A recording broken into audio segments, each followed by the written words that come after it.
All right, Houston, we have a problem. The problem is with three numbers, you can't use a sled. You can, but it takes an extra step, and you guys aren't ready for that yet. So when you have the LCM of three numbers, we have to do the listing method. I know. I'm sorry. You guys got so excited with that sled. Now we got to go back to listing. But it's not a big deal. So we're going to do 6, 10, and 12. And I'm going to show you my shortcut when doing the listing method with three numbers. I always start off doing the multiples of the largest number. Okay, the multiples of the largest number. So, and then we're going to go from there. So 12 times 1 is 12. 12 times 2 is 24. 12 times 3 is 36. Now notice, have any of these 10 go into? Nope, not yet. 12 times 4 is 48.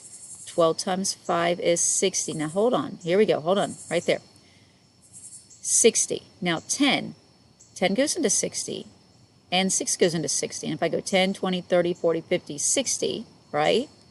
And then 6, 12, 18, 24, 30, 36, 42, 48, 54, and 60. So your LCM is 60. All right? So you have to look at the largest one, get as far as you can, and see which of those numbers go into it. All right? So your LCM is 60.